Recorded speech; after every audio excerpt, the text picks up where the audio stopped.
Ed Curtis, CEO of YTexas, thank you for joining me. Great. Thanks for having me. First of all, explain what is the mission of YTexas? I mean, really, the mission is to bring the state together and share stories and continue this Texas miracle, which has been happening over the last 20 or 30 years. Why is there a need for that? Are we really siloed? Do they need to connect better than we are to, lift all of the, innovation that's happening here? I look at it as more of a lost opportunity than solving a problem. Obviously, there are no problems in the state of Texas. People are moving here in droves, and it's the leading state in many, many different metrics. I personally moved to Texas over 30 years ago, and I immediately caught the bug and realized why it was such a great place to live from a personal standpoint. I think because we've had so much inbound migration, there's a lot of things that people don't understand about the state. So I think just really connecting people and getting them to understand how we got here, where we're going, is important. Who is in the YTexas network? Innovators, founders, VCs? Explain who is part of YTexas. Anyone that's passionate about moving the state forward, whether it's educators, CEOs, startup companies. We even have a lot of students that are involved in our network, and it's really just building a community of people that whether you've moved here or have been here your whole life, you just want to be connected. You want to know what's going on, what's happening next, and how can they be a part of it. You've had some big conferences, notably at Cowboy Stadium. Who are the stakeholders that were part of that YTexas conference, and how have you leapfrogged from there? But first, tell me about what happened at Cowboy Stadium. Everything's big in Texas. That was a big event. Yeah. So prior to COVID, we used to host a lot of events across the state. Most of the events were private. They were at a corporate headquarters, mostly welcoming someone who's moved their people and their operations into the state of Texas. And we were pretty successful in hosting really attractive events. We hosted an event at Topgolf when they relocated their headquarters from Chicago. We hosted events at Kubota Tractor Corporation, Toyota, and it was a lot of fun. And then COVID hit. And what happened during COVID was more people were moving to Texas than ever before, but we couldn't go anywhere. So we were kind of strategizing around what do we do when we come out of this? And at the time, we were actually hosting a lot of Zoom meetings and just connecting people that were looking to move to Texas and didn't know where to start. And then when we kind of thought about what we were going to do after that, we decided let's just have one big event. Like, the state's never had a big event, kind of like a family reunion, if you want to call it that. And we kind of batted around some ideas and said, what's the biggest venue we could possibly think of? And in Dallas, it was AT&T Stadium where the Cowboys played, and we were lucky to secure a deal to host a few years at that stadium. So who are some of the big names coming into the fold for these events? So we actually have a recent announcement. The New York Stock Exchange Texas had just announced they're going to be a partner and a sponsor of the event. So we're going to kind of ring in the bell for an opening of the event to kind of launch off the event. What event is this? I'm sorry. This is the summit this year. The summit this year. Where is the summit this year? Who's involved? And of course, that's a big name, the Texas Stock Exchange. Yeah. No. Well, the Texas Stock Exchange was newly formed, and they're breaking into Texas with a bunch of new listings, and there'll be a lot of competition between the exchanges in Texas. So they'll be a partner of ours. The first thing we did when we decided to move the event to Houston and host it at Daikin Park is... So tell me the date of the event and where it's at. Yeah, the date of the event is September 24th at Daikin Park, formerly known as Minute Maid Park, where the Astros played. Yeah, yeah.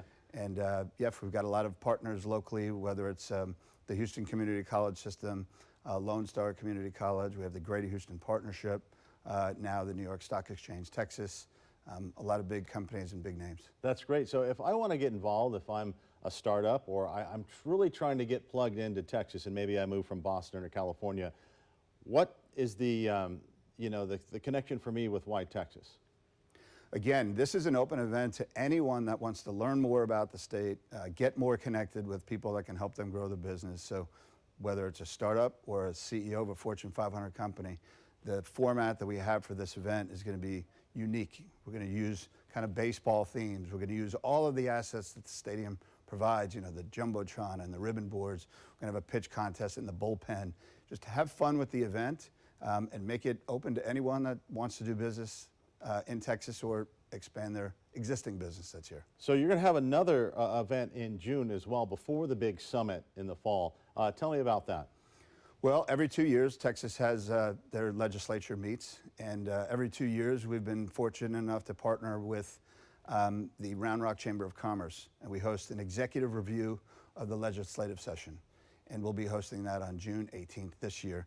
What makes it a little bit unique is the event is after the session, so most of the bills have been passed, and rather than talking about why a bill should be passed or why I wish the bill didn't get passed, we're just talking about what happens next. So business owners talking about how they can position their businesses now that the new legislative laws have been in place. Sure, a lot of talk about AI and guardrails and how do we deal with that moving forward. That's a big issue.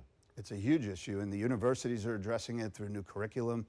The community colleges are trying to put together certification programs to get these students. I mean, look, students know more about AI than you and I do, but when you're talking about the big infrastructure, cybersecurity, things like that are protecting our state, of course we need to partner with the state agencies and others to make that happen. What are some of the trends you're seeing in terms of people moving here and the direction that tech is going? 100% quality of life. Really? Yep, no doubt. Whether it's Midland, Texas, Brownsville, Austin, Houston, everyone wants a better life. So they look at Texas for that. So are they saying, I can move my family here, I can raise them in Texas, I can get the talent pool from the universities, I can tap into the innovation that is happening, I can meet founders and other VC members to fund my business, and I have more land and resources here than maybe California or New York? Man, you answered all the questions. That's it.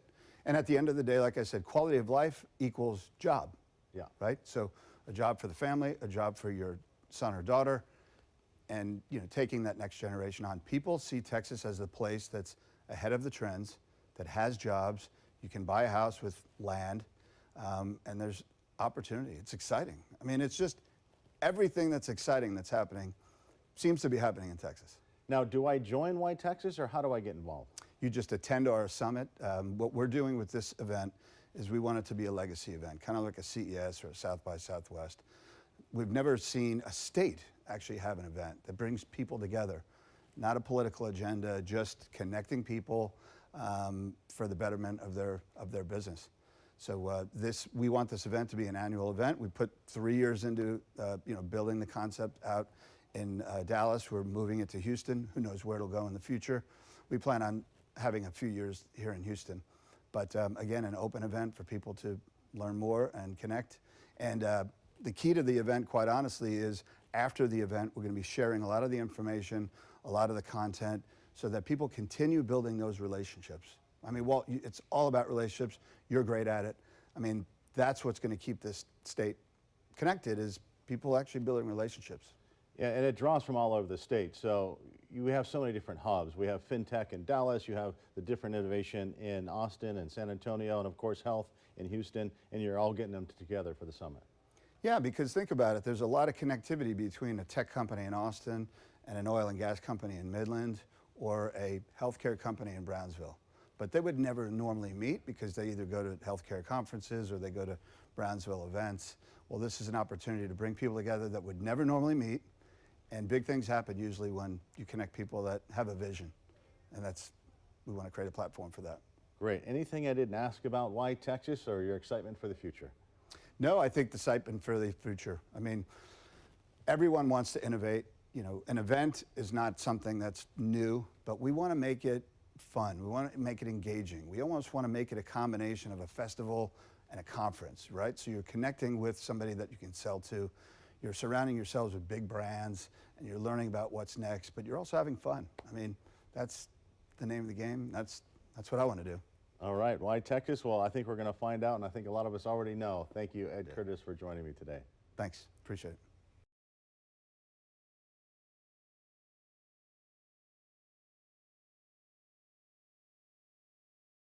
Thank you for watching. Please hit the subscribe button and get the latest news by downloading the CBS Austin News app.